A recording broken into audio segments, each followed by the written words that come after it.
regular meeting of the River Falls Board of Education. This meeting has been properly notified, and we will begin with the Pledge of Allegiance.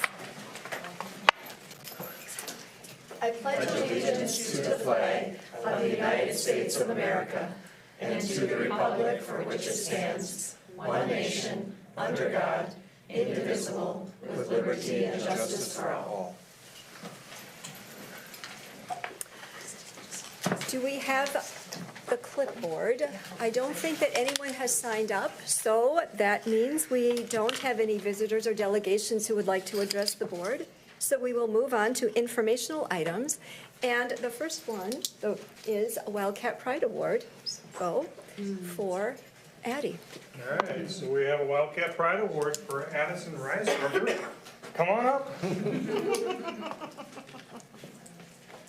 So as you know, she was our student representative, and we would like to express our gratitude for your participation as a student representative on the School District of River Falls School Board. You have shown excellent student leadership during your tenure. Your hard work and dedication have been greatly appreciated. On behalf of the school board and the River Falls School District, we congratulate you on your achievement and wish you all the best in your future endeavors. Addison, you are a true ambassador of Wildcat Pride. Congratulations.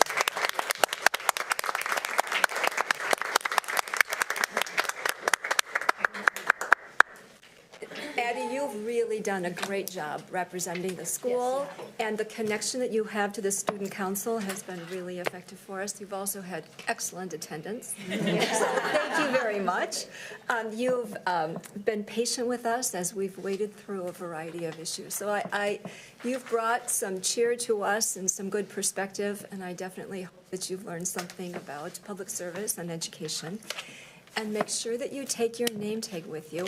I'm not exactly sure where that can go in a dorm, but I'm sure you'll find it for it. All right? Good. All right. Now we are going to move on to administrative reports, and you're up right away. Yes. So tonight I'm just going to start off with some updates on a lot of events that have taken place for the seniors.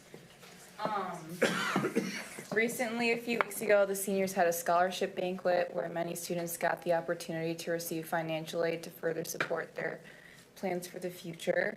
And then last Wednesday, the senior banquet also took place. And this week is the seniors' last full week of school, and everyone is preparing for graduation on June 1st. And then since this is last week for seniors, Student Council is having a spring fling week, which will have lots of fun dress-up days, activities, and then the Pet Fest on Friday. And the last of AP testing is wrapping up this week for high school students. And although these last few weeks have been very busy, we're all looking forward to the exciting events coming up ahead. And aside from my updates, I just wanted to take a moment to thank you all for having me as a member of the school board this year. And I feel like I've really learned and grown, and I just wanted to say thank you for the opportunity. Thank you. Thank you. Thank you very much, Addie. All right. We have some WIG updates from our elementary folks here. I can start. All right, good evening, everyone.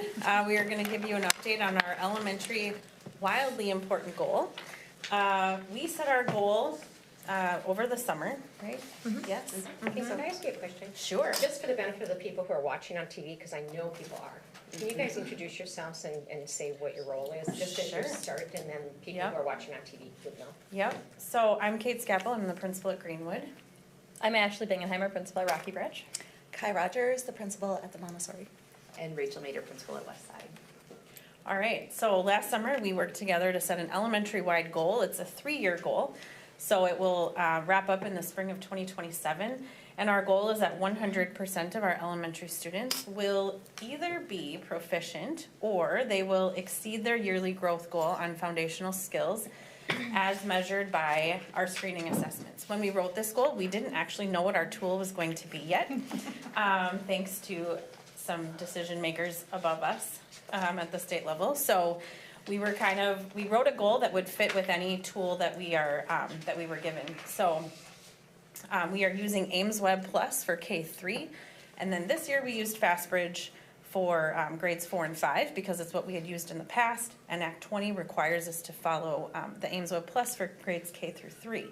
A little asterisk there. For 2025, 2026, we will be using AimsWeb Plus for K through 5. We had a pretty significant desire to be on the same system, K-5, and so we kind of talked with teachers and worked with Mary Beth and Amy over the school year to determine that we would all move to one platform next year. We'll use kind of what we learned this year to head into next year and learn more about that system as well. A little bit more about our wildly important goal. We identified that goal by looking at trend data over the last few years. We had forward data, we had FastBridge data that we looked at and kind of seen that our reading achievement had been pretty stagnant over the last few years, and saw a desire to work really diligently on our reading instruction. Not only that, but we were implementing a new reading curriculum, so it was the perfect year to hyper-focus on our reading instruction. So all of this is pretty much a repeat from the last couple times we gave you an update. So what you really want to hear is, how did it go, right? So that's a perfect segue over to my friend Ashley Bingenheimer. Yeah, I only get one slide, but I'll Mine were really good slides. Mine were really good slides. So, Yes. This table shows our students who scored proficient this spring, as well as the next column over is students, a combined total for students who were either proficient or exceeded their growth goal. And our growth was just from winter to spring this year because we did not do a fall screener. So one curiosity we have is just how this will look next year when we have the 3 testing windows. But the average proficiency was 72%. And then if you included the students who exceeded their growth goal, we were at 82.7%. So we were happy with being over 80% in our first year of a 3-year goal. And it was interesting just to see how the different grades kind of shook out. And we have data that dives into schools and classrooms and all of that as well. But this is a nice picture of what we have this year. Am I next? I think so. Oh, yeah. I wrote a lot of notes just because it's Monday. So that's all our lag data, just, how our year went and where we're at, and we feel like we're off to a good start. 3 buildings having new curriculum and implementing that, and our building kind of doing a new way of getting in those extra supports within the classroom, just real targeted supports. So all of that combined, we're feeling really good about the year. We learned a lot, that's for certain, and we have a lot of obstacles that we kind of need to assess, and we just need to kind of start digging in further and kind of working through some of them. So, to start, our teachers and coaches did a heavy lift this year, and they did a great job. Overall, it was a really big deal to not only adopt curriculum, but having a new screener and having a new personal reading plan system and getting them out within so many days. And there was just a lot of moving parts. And as Kate kind of mentioned, the whole idea of what was coming from the state, it was coming at us so quickly that it was even hard for us to respond to be able to put that into practice. So overall, I think we just feel really fortunate and grateful for the work that was done at our building levels. One of the biggest things I think that we learned is that AimsWeb tends to be challenging. I mean, overall, it's a challenging platform. It doesn't work as well in some ways to kind of get data and be able to synthesize that and really look at things that students individually need. So we're still learning. We want to become more proficient, and I think that's one of the biggest takeaways of this year is that we as a team and kind of our data teams at each building really want to kind of dive into how AimsWeb can better work for us. I guess that is also on top of the fact that next year we're going to be including 4th and 5th grades. So we really want to be able to do that, for our whole entire school. But our goals really for next year is to create a usable tool to really look at measuring student growth. Right now, we are basically using calculators, and it wasn't really efficient, nor it may not have even been the same between buildings. You know, there's just a lot of things that we're not sure if we got it right. So kind of taking a deep dive on that. Also, we want to make sure that we're going to collaborate and touch base with Mark Anyway, and look at our students and individuals with intellectual disabilities, because it's just it's just really hard to kind of measure growth, and we want to make sure that we're taking all factors into consideration and working with him to make that happen. We also want to make sure that we're having conversations around our time frame. So is it most impactful for us to be looking at the beginning of the year to the end of the year? Is it most impactful to look, you know, from fall to spring or fall to winter, or over how many years? So there's just a lot of things like that that we want to address and really kind of work through. Also, just we're going to continue that creation of the personal reading plans and try to streamline that as much as we can for teachers. I think even between the winter window and the spring window, we learned a lot, and we were able to make things a lot easier. Teachers were really appreciative of that. You know, even though we were adding more things on in the spring than we had in the winter, it just went smoother for them. You know, once you start practicing something, then it gets easier anyways. But still working on that.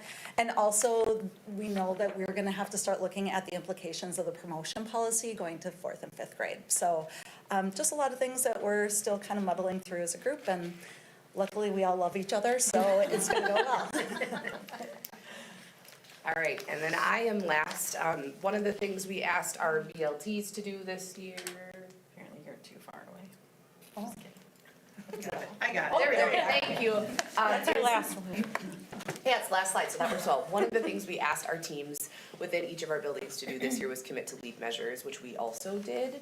I know talking with my BLT on Friday last week, people are excited to kind of readjust and invigorate this goal in the fall, just because again, this year has been so much learning with so much new. To be really purposeful next year is really exciting. And so we are kind of starting the conversations to do that as well as a team. We took time to reflect together on how things went this year, but know that we want to continue tweak and having really impactful lead measures for next year. So some of the things that we set for this year were really tied to our district report card, and making sure that we were not only doing what the goals that Dave and our administrative team had set, but the goals that we wanted in Act 20 and all of those things. And so reflecting on those, one of the things that we had talked about was the collaboration meetings, and we feel like we've kind of checked that box this year. We're still working on refining and making that the most effective use of time possible for student learning, but we feel like we've grown a lot just in terms of ensuring that that's a practice we protect in our buildings. We're really trying to make sure teachers have the time to talk about formative data, to have coaches and reading interventionists and us as part of those meetings to collaborate and get the best tools for our teachers. Next year, something that we've talked about, so you'll see that middle column is kind of our pause point for right now, but then we're already starting to brainstorm for next year. One thing we've been talking a lot about is just bringing back data digs. Historically, our buildings have taken the time to really dive into reading and math data, and because of personal reading plans, that kind of took over that practice, and so we want to just pause and make sure we're doing that in a really purposeful way. And so that's one thing that we're looking at doing. Alongside that, we really want to look at our data protocols that we're using. Like Kai said, we're all collaborating, giving and sharing ideas, but trying to have some level of continuity between all of our buildings as we move forward feels really important too. So looking at those data practices more specifically, because we know the meetings are protected, teachers have bought in and are doing that work already. Another one of our lead measures for this year, like has been talked about a couple of times, was SIPS and UFly. SIPS was new as part of our curricular implementation at the elementary level. It's gone really well. We've seen a lot of student growth come there. We've seen reading interventionists start to trickle back the conversations of, okay, we've used this for the year, now what if this isn't working? So our pause for next year is just continuing those fidelity checks on those interventions, but also just looking at what other things have we used historically that we hit the pause button with this year that might need to come back if students need them for next year. The implementation has felt really strong at our buildings, and I know the transparent classroom has gone well at Montessori. We're all looking at using the fall as a launch point to say, and now what? Right? That work's not done after year one, like check, it's implemented. So really making sure we have intentional professional development for our teachers. One of the other Act 20 requirements that we kind of push pause on this year was top 10 tools. Our teachers have been doing it to check the box, but we know that we want to bring that back kind of with a vengeance, because we know it's a really important tool in our teachers' professional knowledge. And so bringing that back to have collaborative conversations, building and district-wide, because that is a really worthwhile training that has been more box checky than purposeful this year. So bringing that back. And then the last thing is the child study implementation at the Montessori. We use SST processes at the other 3 buildings. That's gone really well. In general, I think that's a process people have defaulted to. They're using each other and the people in the building to do what we can to support students. But we want to look at how those processes align with our goals. How do they work with reading plans? If and when are we using those processes for our students? So really taking the time as a team to look big picture on how the implementation of those things have gone. So all 4 of our buildings are planning to use some version of a summer building leadership team meeting to start digging into lead measures, but really also dive into this data.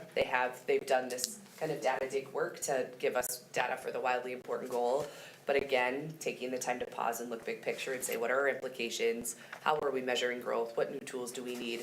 And really have conversations purposely with teachers to make sure that we're doing the right things to support the work that they're doing. We feel like there's been a lot of really great growth this year from teachers, but now we're at a point where we feel like we can keep that momentum moving to make some really positive tweaks instead of full system changes like we've had to do this year, which we're excited about. Feels like it might not be as big of a lift, so it's exciting to be in that. So yeah, that is our last slide. We'd love to answer any questions if there are any about the work that we've done with our teachers and our students this year. I don't have any questions, but I just want to note that this is really important work that you all are doing. I said at our ed programming meeting, one of the most important things that we do in our school district is teach kids how to read. And it's important K through 12 that we're focused on that, but it's really important at the elementary level. So I'm so thankful that you all have rolled up your sleeves and fully committed to this work because it's really, really important. I also appreciate just your transparency in walking us through this entire year, recognizing, as Kai said, this is a big lift. There are a lot of moving pieces and a lot of things coming at you and your staff members. But it sounds like you've done some good work and you're ready to hit the ground running next year. And I know we all are excited to have you back and see where you land next year and all the great things that you and your teams are doing. So thank you for this. Thank you. Thanks. Did you want to say something? Yeah, ditto. Lindsay said it really well. One of the things I often comment on, and it's just so obvious here, it's so important what we do, is what I call horizontal alignment in our curriculum. We have vertical alignment, so we know what's going on. But the fact that we have all 4 elementary principals here, all on the same page, all talking about the same thing, all cooperating, means that helps us keep all 4 of our elementary schools, because they all feed into just one middle school and one high school. So it's so important. You continue to talk a lot about data, which is one part of it, but also staff and staff development, which is the mixture of the two. That's the magic, right? You got good data and you got good staff, and they know what they're doing, and you can make progress on this. So keep doing what you're doing. This sounds really good. Thank you for being here, for your work. It's really gratifying to see the collaboration that you have too, because you, although you're not all brand new to the district, you are new to working together as a team, and clearly you're doing that well. So thank you very much. I have 2 additional questions of just clarification. So you talked about that, Caillou mentioned that Ames Web Plus is challenging. I'm assuming you mean the technology around it is challenging. You're not concerned that it's too challenging for our students. It's the use of it. So I think that just to make sure that everybody listening understands that. Yes, that is a good, go for it. I would say very specifically in the reporting functionality Yes. of Ames Web, we were using FastBridge, which was very user-friendly in terms of measuring growth, having norms, being able to like visually pull up a report and be like, these kids made their growth goal. Ames Web, on the other hand, is not quite as neat and clean and easy to find that sort of data. And so when we wrote that goal, not knowing which system we would be in, we didn't know the amount of hand calculations it was going to take us to actually measure our goal. And there could be a couple of reasons for that. One is that we didn't have a fall testing window. And so measuring winter to spring growth is a little bit more challenging than fall to spring growth. So that's part of it. So we're hoping that the reporting for fall to spring will be a little bit more robust in the system once we have used it for a year. We shall see. I'll add to that too, Kate. I think one thing that has made this difficult, like we talked about, was the use of two screeners. The people that we refer to as our data experts, like our school psychologists and our instructional coaches, while amazing, also have a certain level of capacity too. So to ask them to, you know, be fluent in both systems feels really difficult. So I think even just the removal of that second screener will help with that fatigue next year, so that we can really hone in on using that reporting intentionally, or at that point saying what reports and spreadsheets can we create of our own to track, because I think some of that may be required regardless of the screening tool that we use. And I think the other part of it comes more on the state side as well, where the state is asking us to only look at certain subtests for personal reading plans, what qualifies for a personal reading plan, but that doesn't give necessarily the whole picture of a child's ability or non-ability to read. And so for us, it's wanting to do those deep dives into what do they really need, and not being able to kind of access that readily has been a challenge for everybody working with students right now. So again, hoping when we have full data that will change.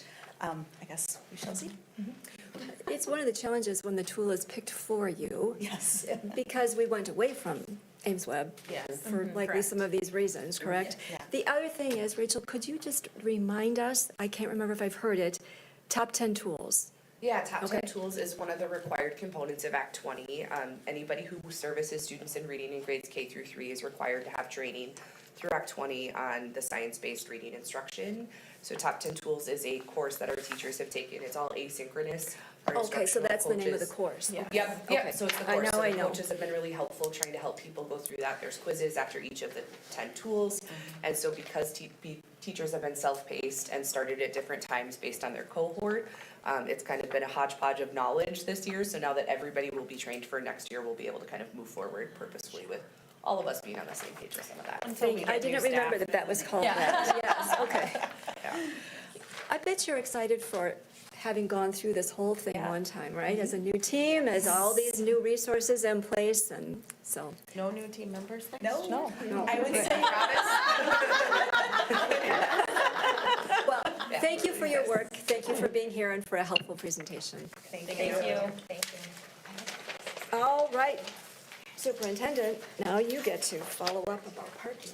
It's not as exciting as reading, but Yeah, so each month I have a report that I prepare. Sometimes we're talking about things like implementation plans. Sometimes we're highlighting specific departments or initiatives. And over the past month, something that's kind of come up quite a bit is parking, right? So it seemed like a good idea just to address it with the board so everybody's aware of specifically high school parking for co-curricular events in the back. And so while we all kind of roll our eyes, it is actually an important element of what we do and offer, and it's very tied close to our strategic plan about access and learning beyond the classroom. So there are connections too. And I also know that there's probably some frustration, so I kind of wanted to just take some time to go through it. So a brief history of parking behind RFHS. So from 2001 to 2019, so when the school was built up until 2019, there were no parking lots in the back near the baseball and softball fields. So really, there was only authorized vehicles that could go back. That meant the norm was players, spectators, buses, and coaches in their cars all use the existing lot that's behind the high schools where like the teachers park, basically. And then they had to walk to the field. And it is a little bit of a walk, but it is also not outside of the realm of the number of steps you would take if you, for example, had to park near the back and had to walk in for a basketball game, or had to park in the back of the lot of a full lot and had to get to the soccer field. So while it's far and there is no close accessible parking, it isn't out of sync with maybe some other steps that people would have to take to access their events. Everybody recognized it as an issue for 2 decades. So as part of the 2018 referendum, there was a small lot built adjacent to the baseball and softball fields. And to access that lot, cars had to use Southview Road. So a couple pictures. First of all, I just love that picture. It's a great spot of our campus. We're really fortunate to have a very large campus in the back with lots of fields. So what we're focusing in on, I think I can use this, I can't. So what we're focusing in on is the far back where the courts are, and you can kind of see where that access road is. This one is probably a better view from Google Maps of it. So we have the current lot, which is located by the baseball fields, is that small little lot located. Yeah, I just want, right there. Amanda can do it. I want the pointer there so if people look back. So that is the lot that we're talking about that was added in 2018. And so you can see the access road that was there that comes off of Southview Road. And so it was a great addition. It is a great addition. It allows cars to get back there. And so we saw that as a big plus for accessibility to those baseball and softball fields in the back. That was Raleigh Hall, so Raleigh Hall and I worked on that. I mean, Raleigh is rolling over in his grave when we started to shut that down. He worked so hard to get that because there were issues, and that, I'll tell you, there was not the only place people parked. There was people parked, if you look up. That platform up. That platform up there Yep. became kind of a de facto parking lot. Can you point to them, Amanda? I don't know what they're talking about. Right there. Right here. Right there. That was where if you were playing in one of these two fields, that was the prime parking spot. So that became an issue, a big issue. So then people started using that, and then when it filled up, it parked all the way kind of down that little road there. So there was a ton of issues before with not just the far walk, but people take the path of least resistance, and that they were parking in the grass there, and it became quite a hazard. Yep. So the addition is great. Raleigh, the addition was great. Right. And we truly do believe that. It helped in lots of different ways, but it's a small lot, and its limited capacity creates issues anytime we have more than probably one event back there, because the lot fills up very quickly. And then what happens is cars choose to park in spots that are specifically designated not to park. So on the grass, which can be frustrating but survivable, along one or both sides of the access roads, which is less desirable because that congestion poses safety risks for vehicles. The other place that they park is not in the designated spots, but around the perimeter of it, and that makes it impossible for cars to get in and around. So we get cars that are double parked, they get stuck, they can't move around, and that congestion creates issues. Then obviously for vehicles and pedestrians who are trying to get to the field, and then obviously for emergency situations, accessing the ball field is tricky. So the other thing is that there's no parking on Southfield Road, and it's not really, I mean, I'm defending cars here. It's not terribly intuitive that if you go down there and you attempt to park and it's full, that you gotta circle all the way back, you gotta go all the way down Southview, especially if you're a visitor, and then go back into the parking lot at the high school. So then cars say, I don't know where to park, I'll park here. And again, it is understandable, but really what we have is a lot that aided in a problem, but it probably didn't create enough space to solve that problem. So then the next question is, why so small?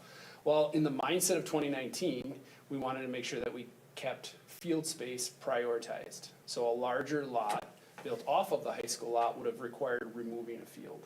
And that was considered, but ultimately not selected. So if you go back to this one, if we would have just tore up a field, we could have added some space and made a much bigger lot, but we prioritized keeping all of those fields available.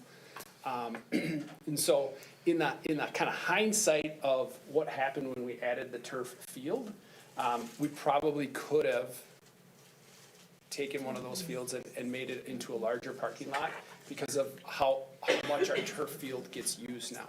Which one's the turf field? So it's by the track. By the track? Yeah, Okay. so. Oh, that's turf, okay, Yep, gotcha. so Gotcha, thank you. because that field has a lot of advantages from a playability, it's always available, like tomorrow, it's gonna rain all day tomorrow, right?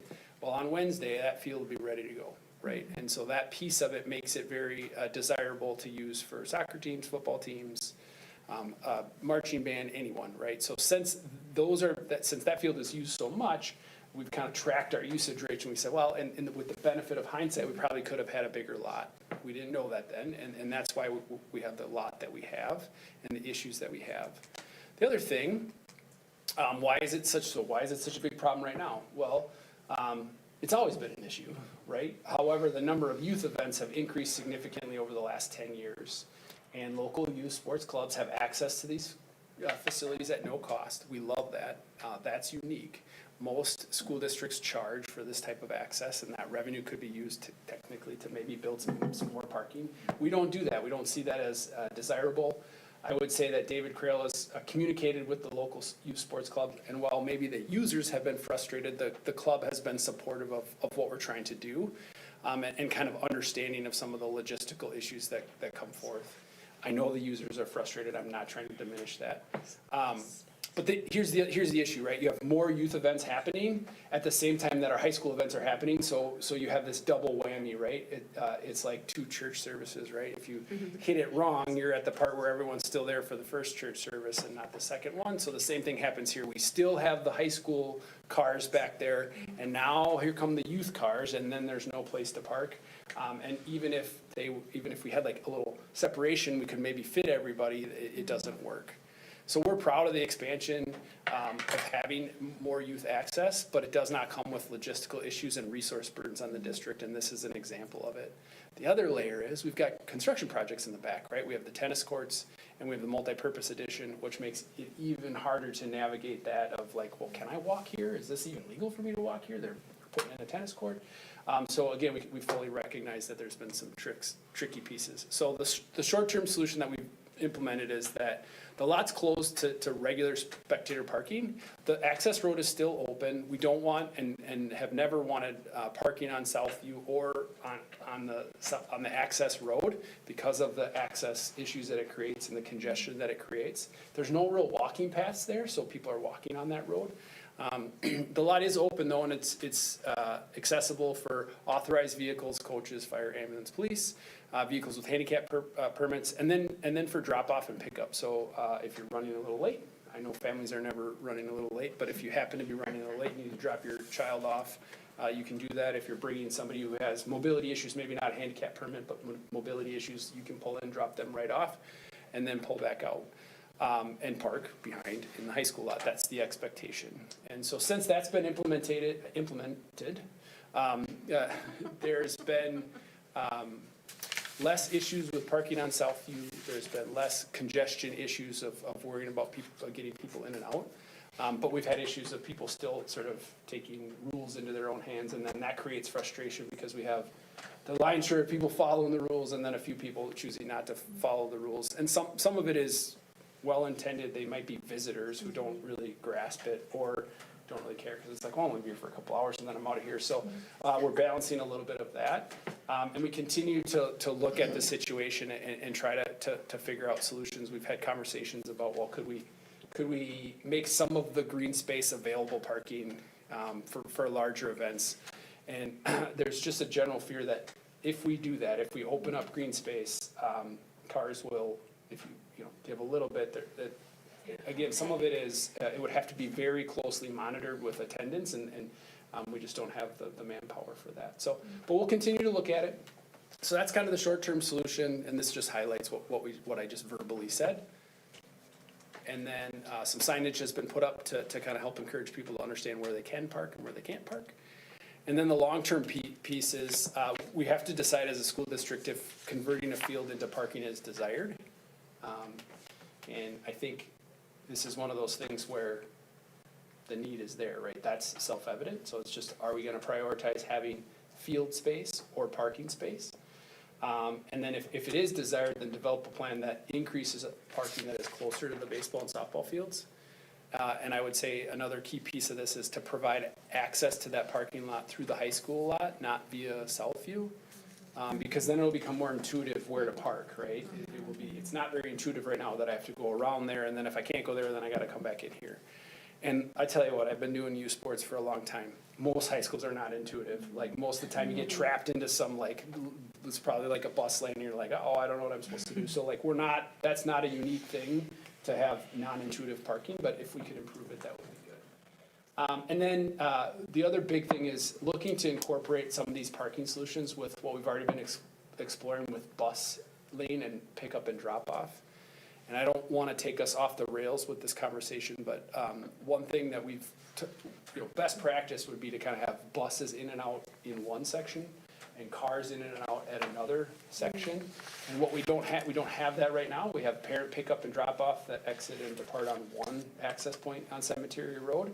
And then the buses and student parking kind of use that other one. So if a solution could be created that would have us have only buses come in and out on one of those and only parent pickup and high school student drivers, cars in the other one, as well as kind of expanding and maybe having that pickup and drop off be in the back, where then that parking could be used for events, is the things that's what we've talked about. So if the plan's developed and approved, it would be added to the 10-year capital improvement plan. Doesn't mean it would be 10 years from now. We look at these plans, once we kind of have an idea of how much they cost, and we prioritize them with the other things that are already on the plan, and then we would bring that to the board for approval as we are available to do with the revenue that we have. This isn't part of the referendum, so it's not like we could say, well, we're not gonna do that, we'll just do this, because now we found that as important. This would have to be a non-referendum project. So that's kind of the short and long term of it. Again, I understand it's frustrating for people, but we're working very hard to make sure that we have a safe and accessible lot. And right now, the size just with the need isn't quite all the way there. So there you go. I know not quite as exciting as reading, but also important as a district to talk about. Yeah. You know, I really appreciate all your work and attention to this, because if there's one thing that I've observed is that it's hard to get the whole community really fired up about the curriculum discussion we just had. Okay, but screw up parking for the events, and suddenly you got people hot all over the place, and it's just the way the world works. But and you got to kind of do that, because parking is an issue regardless, with your office, at your home, on the street. Going shopping, parking is just always an issue, especially in a community like this, so we'll never meet it. One of my concerns always is with all the youth sports stuff is, regardless of what level, it seems like there are always little kids darting in and around. Mm-hmm. And I'm just amazed with all the youth sports, the tournaments and stuff goes on, that we don't have more accidents with little kids because it's all around. So it's a safety issue, not just a convenience issue, and we want to keep them off the turf and all that. And one of the things I've also observed is that we could probably double our fields and have them all used. Yep. It's just the more we build, the more people will come. So and our philosophy about this is it's great to have kids involved in all of that, and we're providing it free of charge, but it does create some significant issues and some distractions for our administrators and staff that pulls them away from some other things. So I get it, because I've been frustrated many times too, trying to park at youth sports activities. So Dave, do we have some kind of professional assistance in looking at traffic flow, parking options? Yeah, so we've had conversations, like high-level conversations with Bray, who's helping us with the referendum, just to say, hey, what are give us some napkin sketches, broad, so we can get an idea of what things would cost. Because if it's cost prohibitive, we don't really want to invest that money. Yeah. But so that's what we've talked about. How much room do we have here? It would be interesting to have flow so you could go around the school, kind of. That has been brought up too. Right now, you can't go around the school, and it would be interesting to hear pros and cons of why we would want to do that, or maybe why we wouldn't want to do that. But yeah, that has been brought up too, is you can't do the perimeter of the school. You can't, yeah. If you're driving the sidewalk, you can do it. You can't legally do it. Friday night after a football game, there might be some. Like, But we also want to be good role for, models. Right, so that is true. Thinking about emergency and fire access and things like that. Yep. Doing that. Yep, Good point. so. there Thank you. go. Well, Yep. change takes time, and I assume as each new sport comes, they can maybe orient parents at that Yep. time and help people to get accustomed This to is this. primarily a So- spring issue. Baseball, That's- softball. It's a Yeah, spring this is when it's the Summer. biggest matter. And In summer, that's, yes, yeah, for sure. Baseball, Yep. softball are the biggest Yep. So, pieces to it. yeah. thank you very much. All right, we're going to move on to action items. Before the board this evening, we have meeting minutes from the April 21st regular Board of Education meeting. We have minutes from the reorganizational meeting on April 28th. We also have bills that have been submitted for payment, as well as employment recommendations. So is there a motion to approve minutes, bills, and employment as presented in our book? So moved. Second. Lindsay? Yep. Allison? Any discussion? All those in favor? Aye. Opposed? The motion is carried. Thank you, everyone. I will turn to you, Ellen, for an Educational Program Committee update. Yes, we've got some policies that, on May 5th, we had a really good Ed Programs Committee meeting. Actually, which followed a really good one in April. And we've been talking about these policies a lot. This is most of this is just updating the policies, but also making sure that they work for us, involve and accommodate parent knowledge, parent involvement, how efficient we are with how we process and implement these policies, all of that. So we've been talking about it a lot. We had a very good presentation at our committee meeting, and we're going to do this probably in 2 pieces tonight. And Mary Beth is going to walk us through this, but I think we'll probably act on the first 2, 1 and 2 together, and then 3, 4, and 5 together. So if I could ask you to hold your questions until the presentation is done, then we'll move in second and talk about the motion, and then we'll go into the second part of the presentation and move in second. So these aren't coming forward because there's some particular emergency or there's some problem with them. This has been part of our general review, but this is one that really needed some updating and some real thorough conversation and understanding of where everybody is at and what the district is doing in this. And so we've made some changes accordingly. So I'll let Mary Beth, you take over, and we'll start with the first part. And I have 2 hands going for both clickers, so I'm going to try not to get lost. So as Alan said, on May 5th, at the Ed Pro Committee meeting, we reviewed the reading and early literacy policy and plans. Let's see. There we go. The first policy reviewed was 341.1, and the title of it was Reading Instruction, which we renamed that policy to be District Early Literacy Reading Plan. As a reminder, last year, legislators passed Act 20. This policy, the reading instruction policy, was updated to meet the state statutes from Act 20.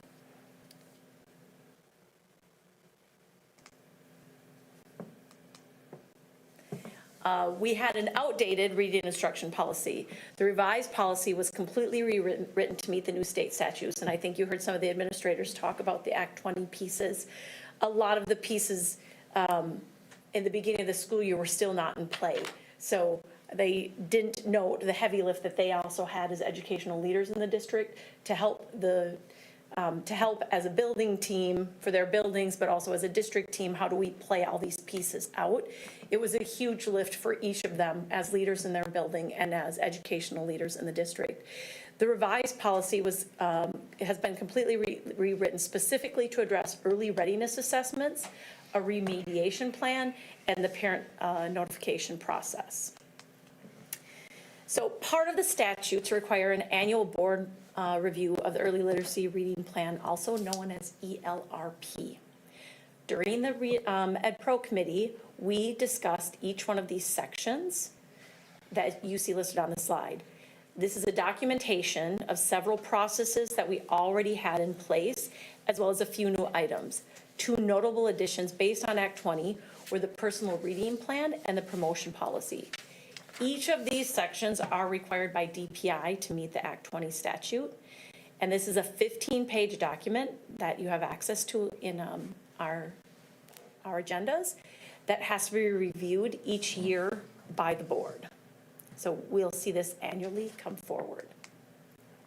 So the first policy, so that was the first policy, was that reading early remediation policy. The ELRP plan is a part of that policy.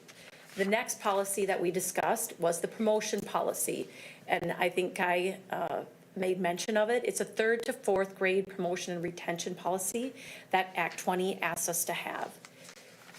They recognize the importance, and Lindsay mentioned this, of students being able to read at a 3rd grade level. The purpose of this policy is not to create a focus on retention, but rather to intentionally address supports for students not yet at grade level. So each year, it's not just a third grade piece, this is every single year, but at third grade, we have to make the decision to promote or to retain a team.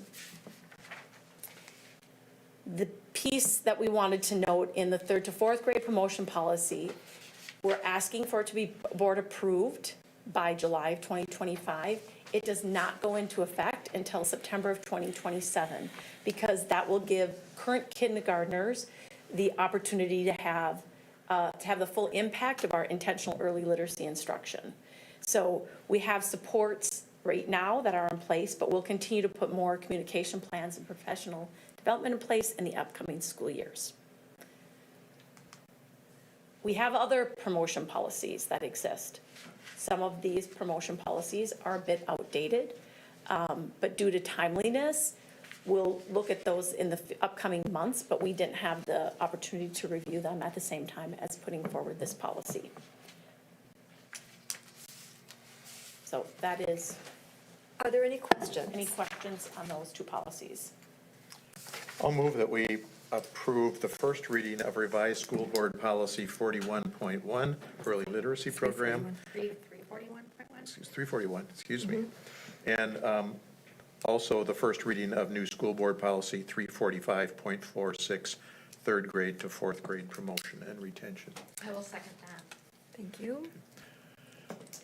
Questions or comments? So, first off, this, just so it's clear to everybody, when we talk about on 345.46, third grade to fourth grade promotion and retention, in this case, retention has a different meaning than most people might be used to. Retention means the same as hold back. Okay, so this third to fourth grade promotion is the kids are either the new law requires us, if they don't meet the standards, to hold them back, and it's referred to as retention. Now, what the policy that we've got here is to make sure that our students can move from third to fourth grade so that we're not facing that. But I think for parents especially, they need to know that state law now requires that there's a threshold here from third to fourth grade that our students need to be at, and it's absolutely critical in my mind that parents are partners, especially in the early years, in helping kids learn to read. And I know, having been a parent 3 times over and grandparent and all those, and being involved in this so many times, if there's one thing that almost every parent can do, it's help their kid learn to read. Helping them learn math is a whole other issue for most parents, and I think a lot of them get concerned, or even science or other kinds of things. But reading and being involved in your kids' literacy development is something that parents can be involved with. So I think we've done a lot in this that engages parents, informs parents, keeps them abreast of it, also with the other policies we're going to deal with. So I think parents are absolutely critical to this and are critical partners in getting them here. So. Any other comments? The only thing I'd highlight with the promotion policy is it's written in a way that is not a one-size-fits-all model.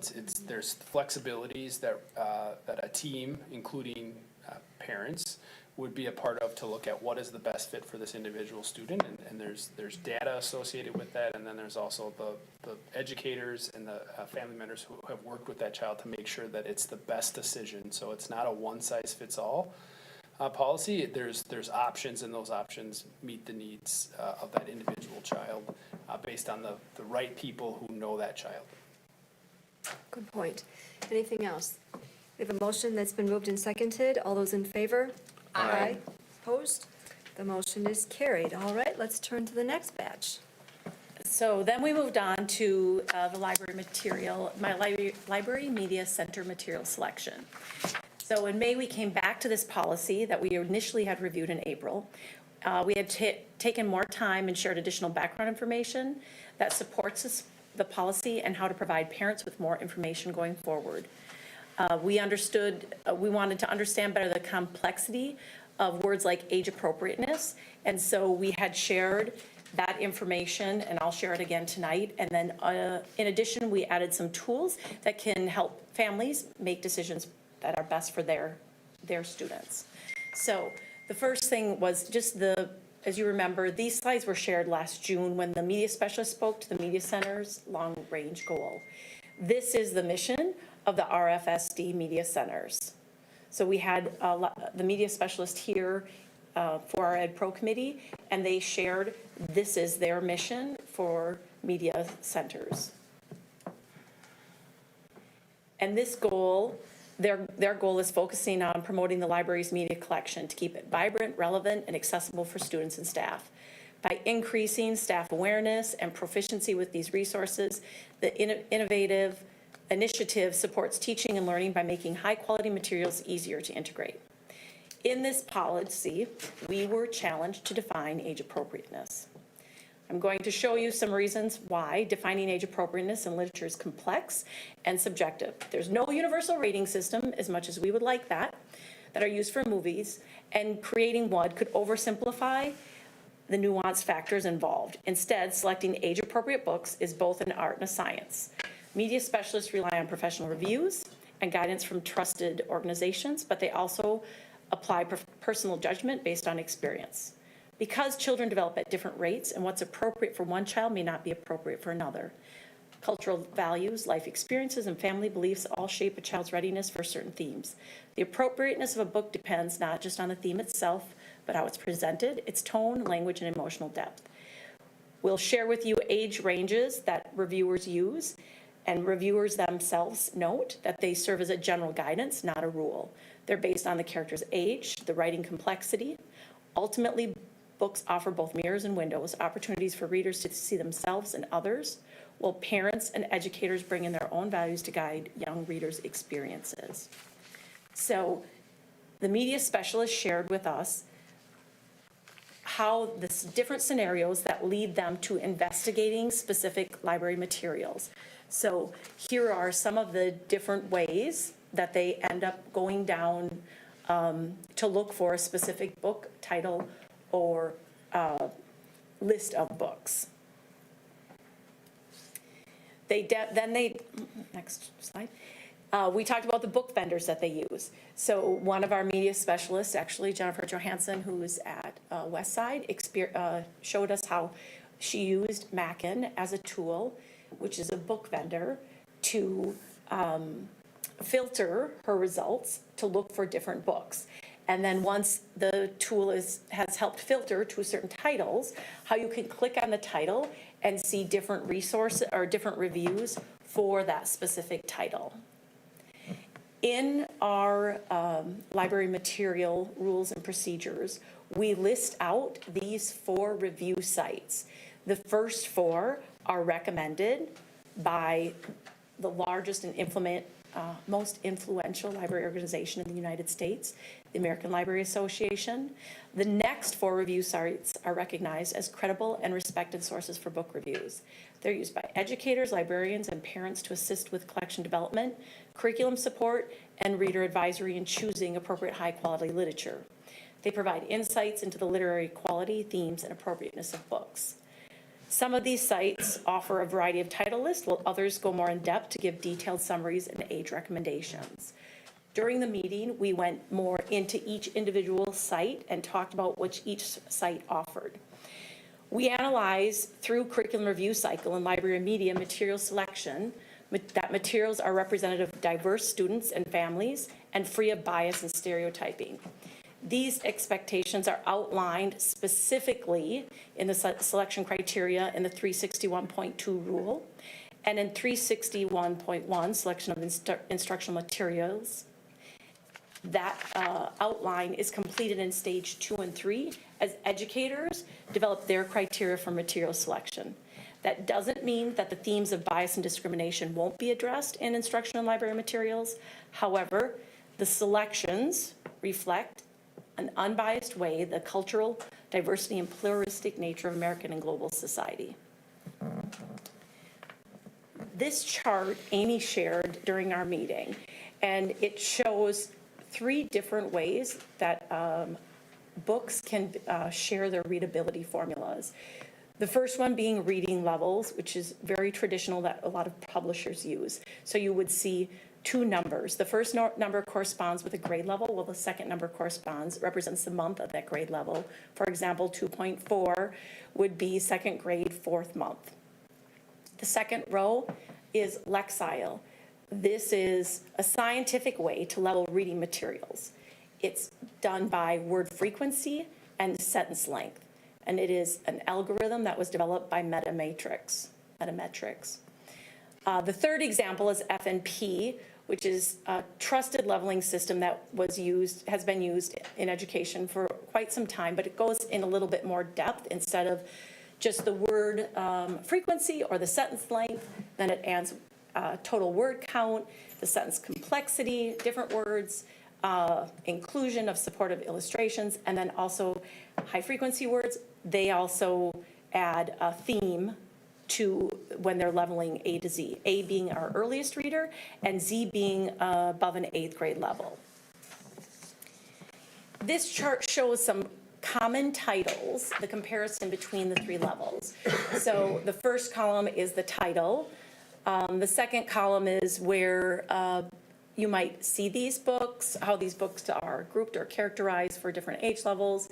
Then the third column is FNP, which is the A to Z rating, then the Lexile, and then the reading level.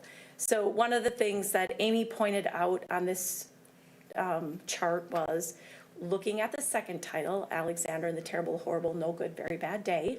Some of you may or may not be familiar with that. Is a reading level of a 3rd grader.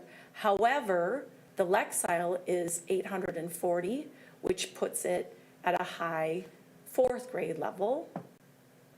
And that would be okay. We could also read it at 3rd grade, and we also might read it at a younger grade level. Well, you can also see Of Mice and Men has a Lexile, or I'm sorry, an FNP level of a Z, which would be the content is more appropriate for higher than an 8th grade, but the Lexile level is 630, which puts it at a 3rd grade level. Well, the readability puts it at 4th grade, 5th month. And Of Mice and Men, which most of you are also probably familiar with, I can't think of any reason at all why that would be read in a 4th grade or an elementary classroom.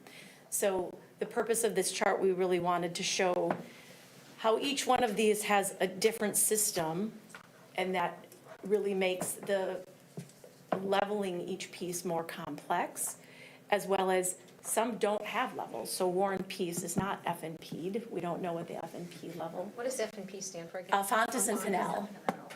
Font and what? Fontes and Pinnell. It's 2 lessons. It's the name. Oh, Fontes and oh, Pinnell. it's 2 names. 2 okay. names, yep. But it's more about the appropriateness of the content So than the others, no? It takes all of them into consideration. Oh, okay. So it actually does a lot of the sentence length, the sentence complexity, the words per page, the words per sentence. It has a lot of it, but it also does add one content as one factor. As one element. Yes. As one Yes. element. Is it fair to say, I wasn't at the ed program, so I just have a question here, but is it fair to say that these ways of analyzing reading material are more focused on can the child read it versus should the child read it? yes. Yeah, okay. The slide a couple back would be the. Be the should the child read it, okay. Can I go back? Okay, so in addition to this, part of the other piece I talked about was the parent notification piece. So we have met with Destiny, which is our library tool, Destiny Follett, to add some parent tools in the fall. So this will be a web page on our River Falls School District website. And Amanda, I don't know if you click on the first one. So it will say parent tools.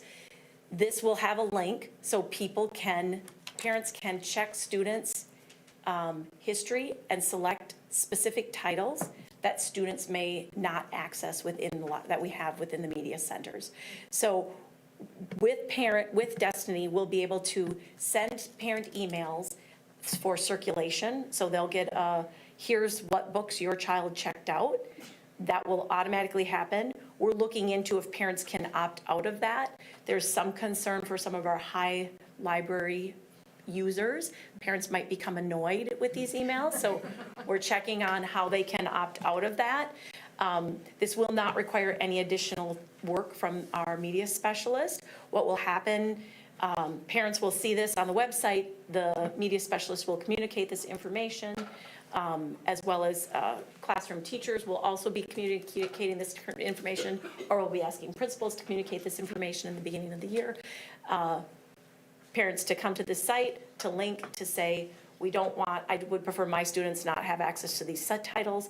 If a child brings that title to the desk, there will be a window that will open and will say, this child is not allowed to check out this title. That can only be overturned by the parent. So the media specialist can't say, oh, well, I think they should be able to, and we're gonna delete that. Only the parent can do that. The parent's email is checked with our email parent list.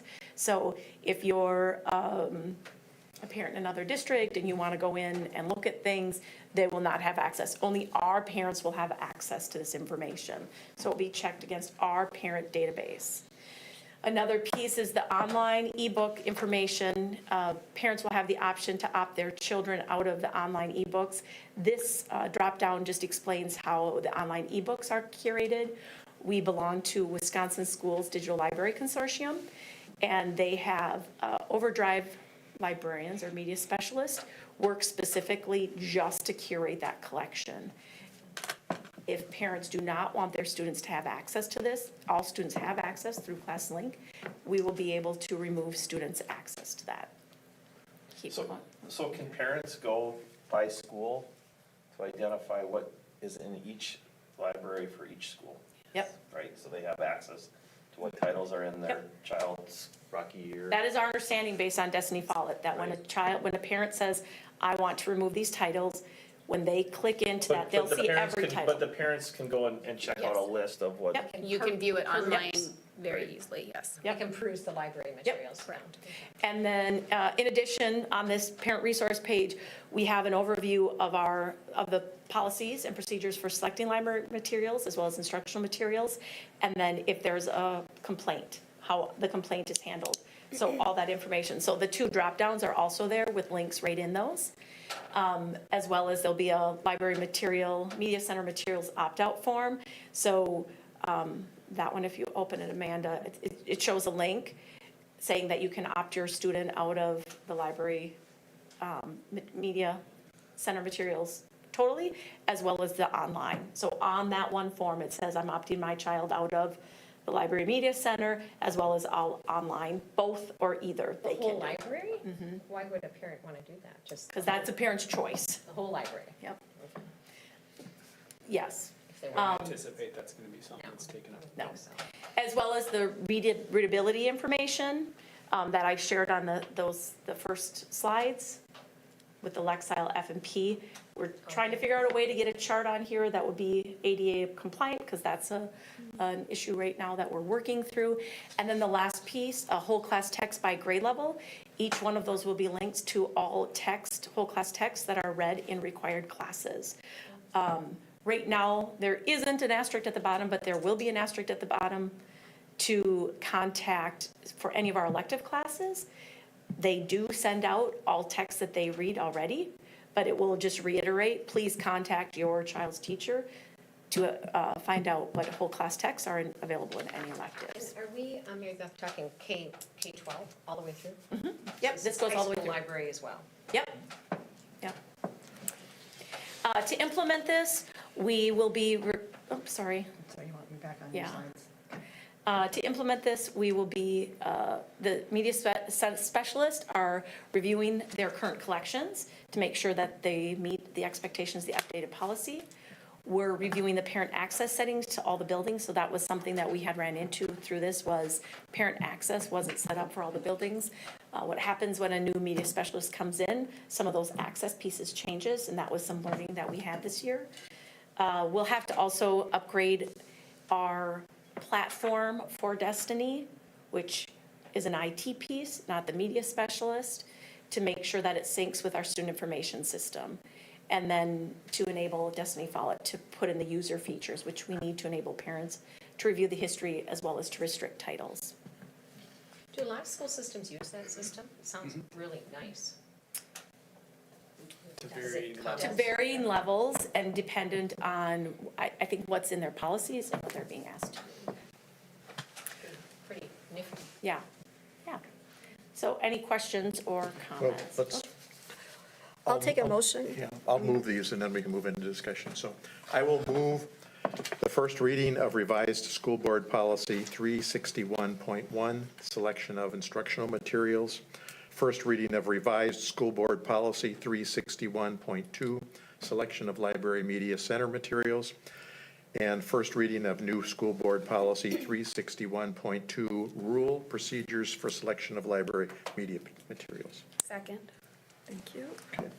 There's just about the committee and our meeting and the information we picked up, maybe to summarize, we'll move into some questions. But first off, I would say this was a really thorough meeting, and we had a really good presentation here, and then we had our library media people here to really give us an in-depth thing. And it was one of the better ed programs committees. Not that all of our meetings.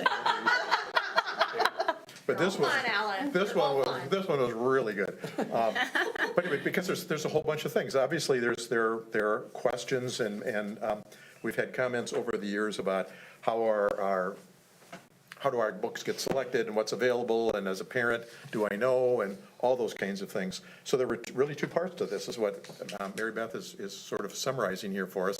One is, how do our books get selected? And we had a nice lesson on the software that they use to pick these books and the criteria they use to pick these books. And I think, as you said, they're going to be going back and reviewing, making sure that our current collections now meet those standards. So the standards are tighter now and more clear. How are these books get picked? We got clearer and tighter definitions about what's age appropriate, what should students have access to, can third graders have access to high school books, and all those kinds of things. We worked through that so that not only is that clear between the levels and the librarians, the library media specialists out there, but also now the second part is, as parents, what kind of access do you have and how well informed are you? This has been a challenge in the past for parents to really know what's going on and what are my kids reading. Now there's this software solution, this Destiny Follett, which this could be really cool. And there could be some parents that go, I don't like any books in the library, I don't want my kid having access to it. We don't anticipate many people are going to be saying that, but if you belong to a particular group that feels that there are a number of titles that your kids shouldn't be reading at whatever level, you as a parent can go in and block those.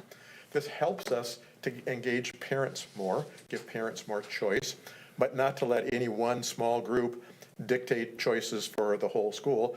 It really puts the power back in the parents' hands if the parents want to take advantage of that. I think most parents are going to trust the librarians, are going to trust the teachers, and if they have questions or concerns, they're going to take that as an opportunity to discuss that with their students and discuss that with the teachers. But parents now have a role in our place or an option to get involved in this. And I think we, as board members, I think this really helped us have a clearer understanding, along with the library media people, as to how are these books now being selected. Library media people, what do they understand more clearly? What are the expectations of the board and of the public generally, and how they go about choosing books? And us as a board is the professionalism in which our teachers and library media specialists go after that. So I think that this really solves two things, and this went further than I ever thought we would be able to get, especially with the software part of it. So anyway, I appreciate all of the work that the library media people have put into this, and also Amy and Mary Beth, the work that you did in making that presentation to us. Thank you. Are there any other questions or comments? I'll just piggyback on what Alan said specifically about the parent resource page that has been developed and will be launched in the fall, correct? Yep. Just what an important effort it is to ensure that we've got tools available for parents to optimize transparency, because we've, through all of this conversation, really kind of grappled with age appropriateness and the subjectiveness of that, and recognize we serve a broad spectrum of families. So I'm really pleased to see the work that went into doing that, and I really credit Mary Beth and Amy in working closely with our library media specialists and the work that they did. The library media specialists were very generous with their time in working behind the scenes, but then also showing up and talking directly to us at our committee meetings and helping us understand the work that they do. One thing that came through a handful of times in our conversations with them is that they're eager to work with parents.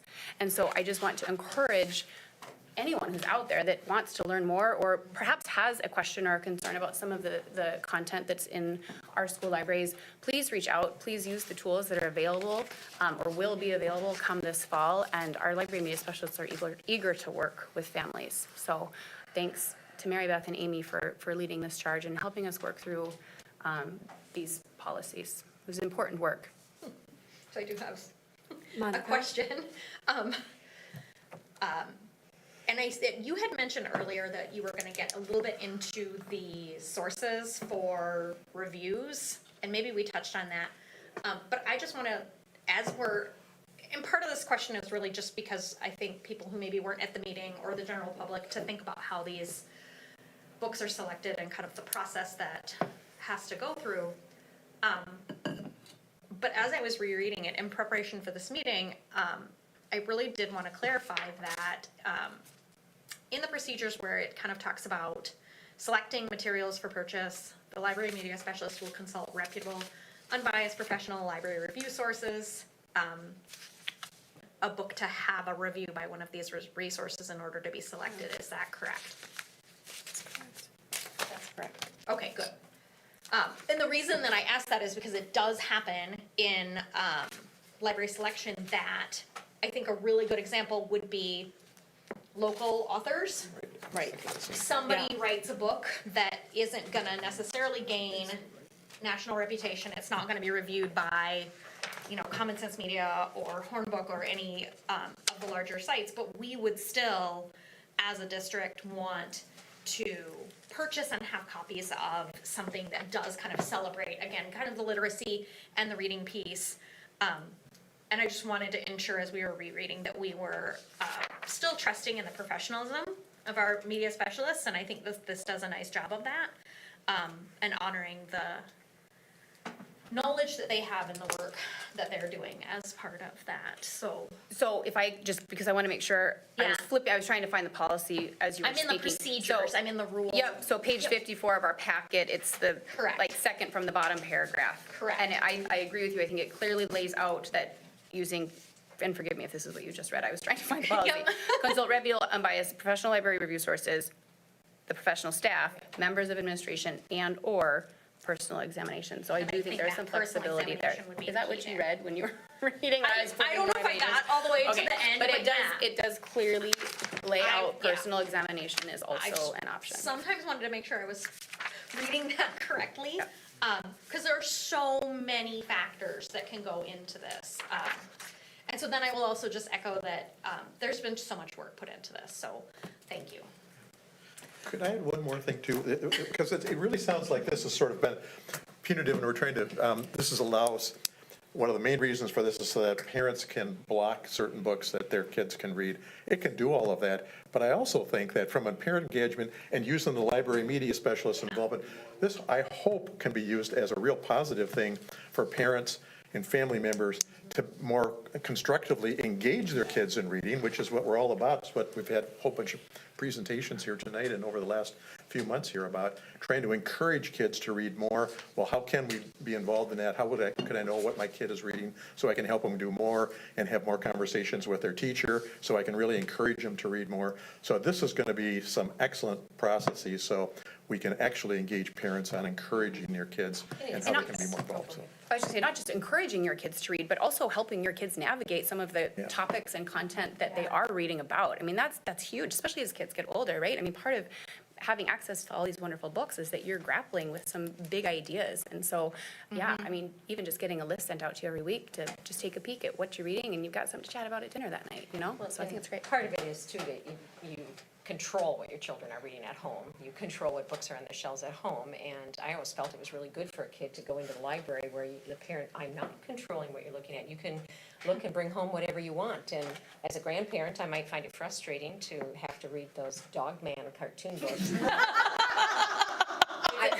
Parents feel that way sometimes too. It's not just grandparents. There's nothing better in the library than this Dogman book for you to read, but it's a part of their growth and opportunity to expand and They love them. check out books that I maybe wouldn't buy, but, Sure. you know. And one of the lovely pieces about the way that you have put together this parent resource is you are able to meet the needs of a variety of, but for a variety of parents, so that they can delve in as much or as little. And I think that one of the pieces that will be helpful is the information that you included about readability.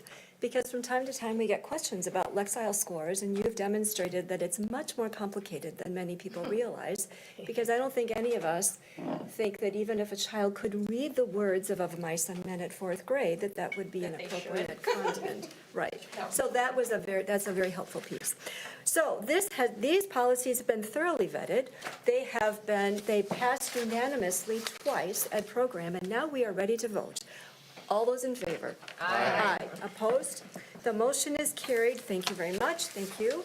Mary Beth, please make sure you thank Amy too. And we will move on to F and F and Mike. All right, we had a short and sweet F&F meeting last Monday. We had, the first thing on our agenda was a facilities project update. We went through both the high school and the bus garage. Things are tracking well at the high school.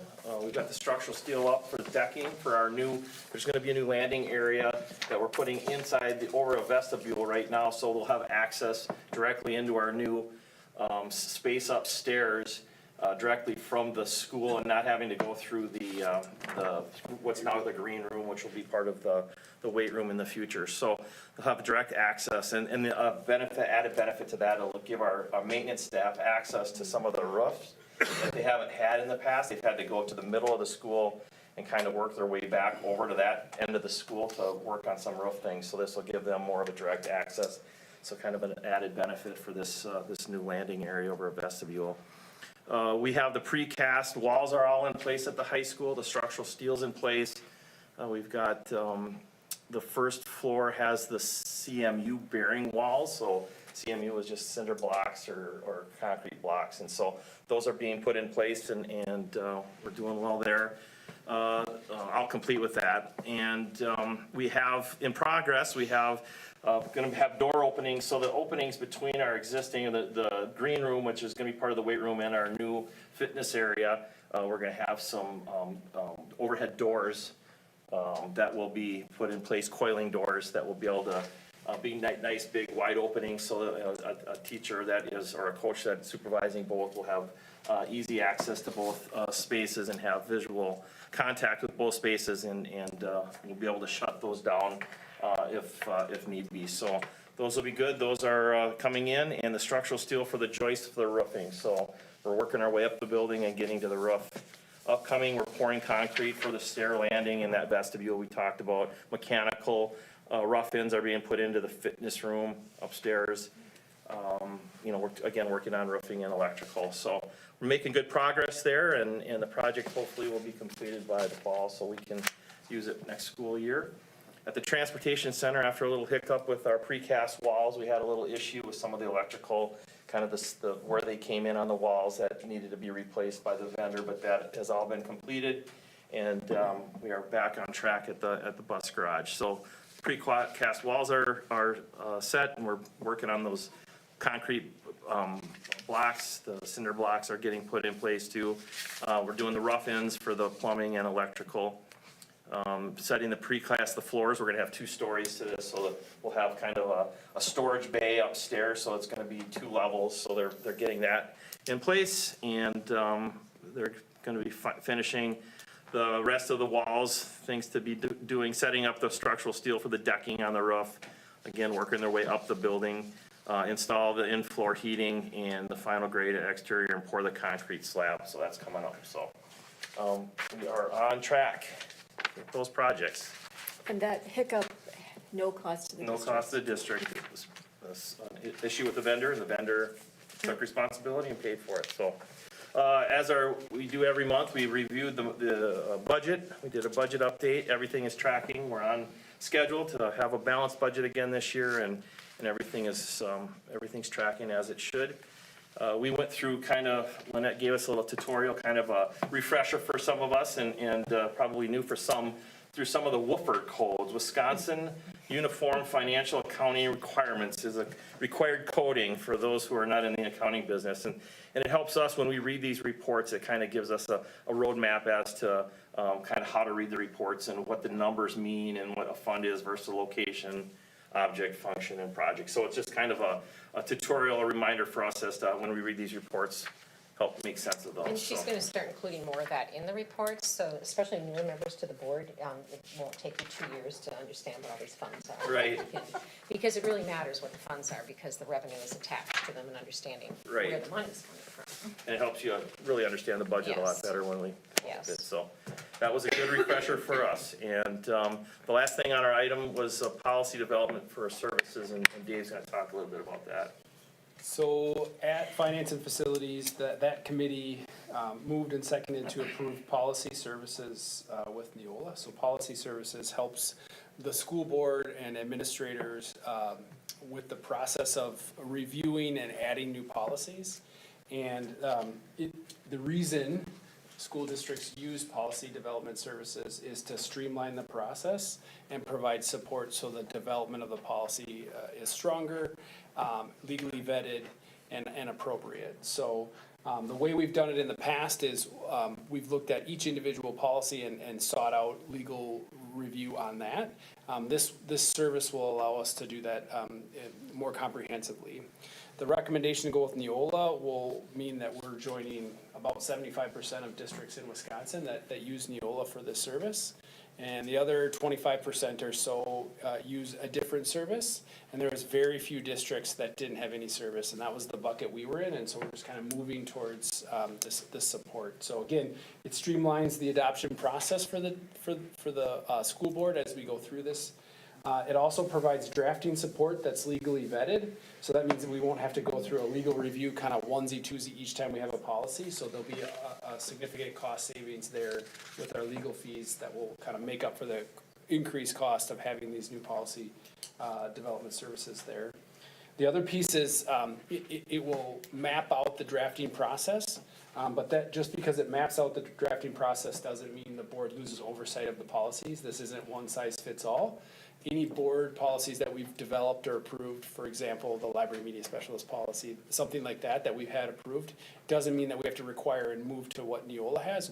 The district can maintain any of the policies that it's most recently approved. This service just allows us to go through that process in a streamlined way with a drafting support as well as the process is being legally vetted and reviewed after every update. Which we like, and then it also helps us kind of, once we get every policy updated, it helps us with the idea that it'll be very laser focused on what policies are next to be updated. So if there's been change in laws or state statutes or there's a new federal expectation, Neola helps us zero in and laser focus in on which of our policies need to be updated, so we're not just kind of guessing. And then the last piece is, it should ultimately make these much more accessible than they are now. So we have our board policies available on the website through Google Docs, which is fine, but the search function to that can be tricky. So if you wanted to search a specific topic, that policies have all of that topic in there, would be kind of tricky for us to do that right now. So we're excited to have that piece there. So really just kind of the next step in our goal of having a very strong policy handbook that reflects the actions and the vision of the district. So are the policies, like I'm on the River Falls School District public website right now, do they come up on the public website the same way they come up in Board Book? When we're in Board Book and we're looking at policies, does it take you to the same place, or is it different?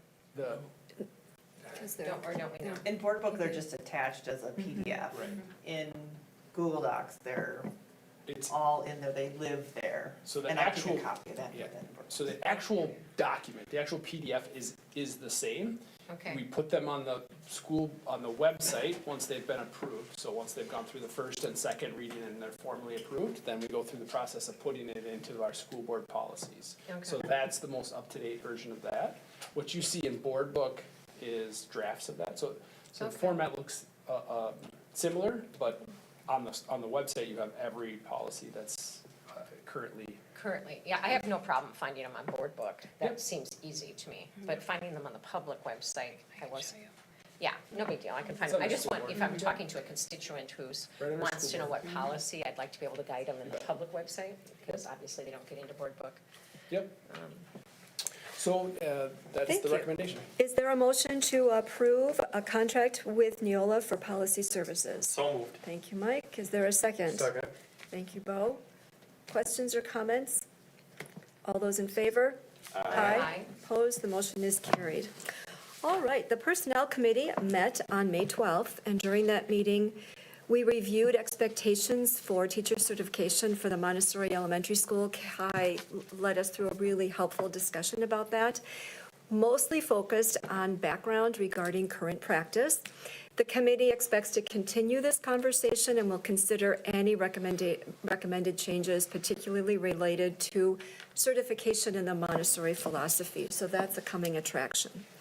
We also received a staffing update for 2025-26. We discussed letters of intent that will be sent to support staff. That's an annual responsibility for us. The committee also recommended that the board approve the proposed salary schedule for support staff personnel for 2025-26. The committee recommends that the board also approve the proposed bus driver and teacher collective bargaining agreements. So those we are going to take separately, but I'm listing it here now. And then at the end of our meeting, we went into closed session to consider administrator and supervisor contracts for 2025-26. As a reminder, in keeping with the board's past practice, those contracts will not be approved until we have adopted contracts for all of our other district groups. So those are the last folks to settle with. So at this point, I will make a motion to approve sending letters of intent to return to all support staff. Is there a second? Second. Thank you, Ellen. Questions or comments? All those in favor? Aye. Opposed? The motion is carried. And then is there a motion to approve the 2025-26 hourly support staff salary schedule? So moved. Thank you, Allison. Is there a second? Seconded. Thank you, Monica. Discussion? All those in favor? Aye. Opposed? The motion is carried. All right, I'm going to give a few details about the bus driver contract. The Personnel Committee recommends that the board approve this bus driver collective bargaining agreement. The agreement includes a 2.9% per cell increase for cell numbers 1 through 9, and then a 4.48% increase for cell number 10. The average total base wage increase is 4.51% for steps 1 through 10. The agreement also includes a total salary increase of 3% for trip drivers and suburban drivers, and a 4.48% total package salary increase for driver trainers, so the people who do the training for bus drivers. So is there a motion to approve that contract? So moved. Thank you, Alan. Thank you, Allison. I gotta write this down. Questions or comments? All those in favor? Aye. Opposed? The motion is carried. All right, and then as far as teachers, the Personnel Committee also recommends to the board that we approve the 2025-26 Teacher Collective Bargaining Agreement. That agreement includes a 2.95% base wage increase for each step on the teacher ladder, and that comes to a total salary increase of 4.28%. Is there a motion, please? So moved. Thank you, Allison. Thank you, Second. Ellen. Questions or comments? You Would know, like to abstain from this one. Thank you, and that's noted. just a comment about both this one and the bus drivers dealing with our union reps. I really appreciate the engaging conversation. It's been mutual, give and take, information sharing. It's been constructive. I just appreciate their willingness to dialogue with us and work through where we're at. I think that's been very constructive and has really ended up with a much better plan in the end, so appreciate it. Anything else? All those in favor? Aye. Aye. Opposed? The motion is carried at 6 and 1 abstention. Thank you. All right. We have a first reading of revised school board policy 187 related to public participation at school board committee and other meetings of the school board. Dave, I'll ask you to walk us through proposed recommended changes, primarily based on some advice and best practices. Yeah, so we wanted to make sure that the public participation policy covered not just full school board meetings, but committee and other meetings of the board, so that was embedded in the title. We noted that, and this didn't change from last month, that we struck some language because it lived in more appropriately in 171.2.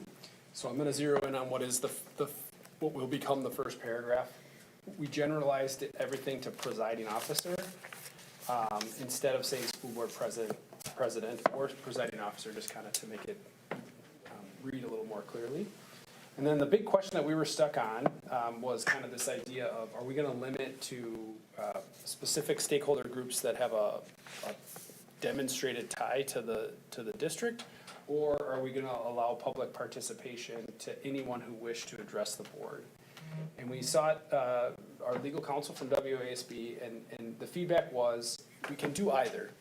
It's in the realm of control of the board to choose. His recommendation is the kind of safest, most inclusive policy is what I have written here.